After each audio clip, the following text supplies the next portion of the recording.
আল্লাহর কাছ থেকে আসছি, আল্লাহর কাছে যাব, ফাঁকি দেওয়ার কোনো সুযোগ নেই। যদি দিত পারত তাহলে কবির কথা সত্য হতো, তাহলে কবি এই চিৎকার কোনোদিন দিত না। কবি চিৎকার দিতেছে যদিও নাকি পালাও তুমি আকাশেতে লাগিয়ে সিঁড়ি, সিঁড়ি লাগাও যদি পালায় যাই পালানো যাবে। আল্লাহ নিজে চ্যালেঞ্জ করছেন, আইনাল মাফার, কোথায় ভাববে, ফানফিরু ভাগ, দেখি কত দূর ভাবতে পারো, ইল্লা বিসুলতান, আমার রাজত্বের বাহিরে যাওয়ার ক্ষমতা তোমার নেই। বিদায় আমার কথা হলো আল্লাহর কাছে আকর্ষণের পাত্র হল, যে আমরা আল্লাহর কাছে আকর্ষণের পাত্র হব। দুনিয়ার কাছে মানুষের আকর্ষণের পাত্র হয় বটে, কিন্তু সাময়িক সময়ের জন্য। যুবকের কাছে যৌবন যতক্ষণ আছে আকর্ষণের পাত্র, বুড়া হইলে আর কেউ তাকায় দেখবে না, ঠিক না? নিজে যদি তাকায় তো মানুষ গালি দিবে, বলবে বুড়া।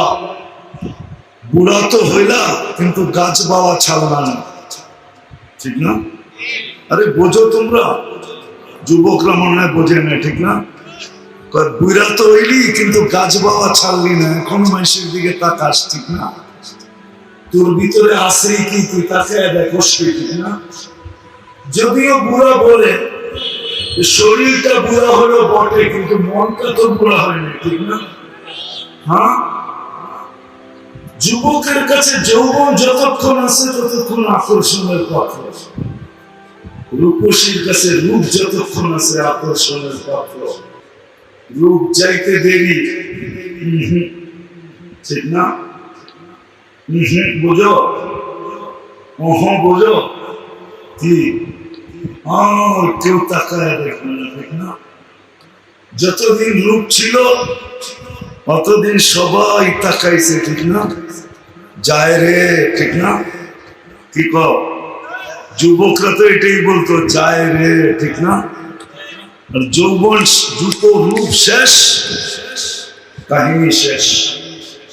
বুঝানোর জন্য বলতেছি, হাসানোর জন্য।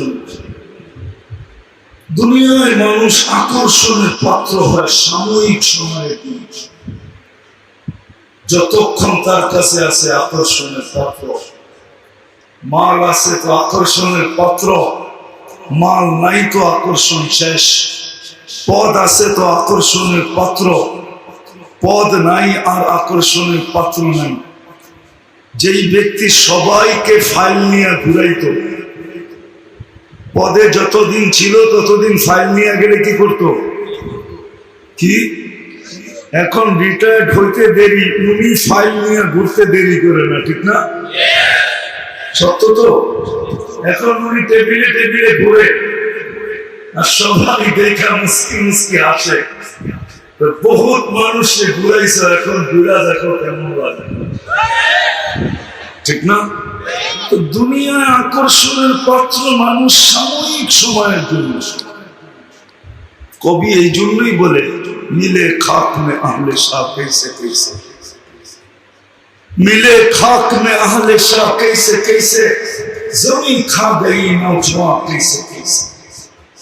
কত বড় বড় বাদশা কি তো এই দুনিয়ার মাটি অস্তিত্বহীন করে দিল, কত যুবককে তো এই মাটি ভেনিশ করে দিল।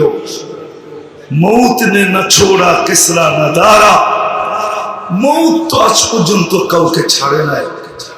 চাই সে দারার মতো বাদশাহ হোক আর কিসরার মতো বাদশাহ হোক, পড়া রহে গিয়া এগুলো সারা। শুধু দুনিয়াতে ঐতিহ্য থেকে যাবে, আর কিচ্ছু থাকবে না, নাম নিশান পর্যন্ত থাকবে না। ইশাখার রাজধানী আছে কিন্তু ইশাখা নাই।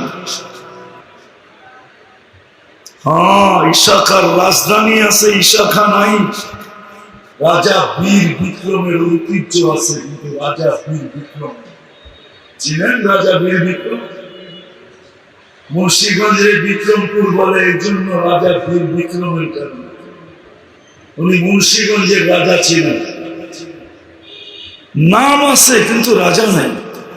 আহসান মঞ্জিল আছে ঢাকাতে, নবাব আহসানুল্লাহ নাই। রাজবাড়ি আছে, রাজা নাই। স্বপ্নপুরী আছে, মালিক নাই। ঠিক এইখানে আকর্ষণ অল্প কয়েকদিনের জন্য, 60-70 বছর। 60-70 বছর জিনিসটা যতক্ষণ আছে ততক্ষণ আকর্ষণের পাত্র।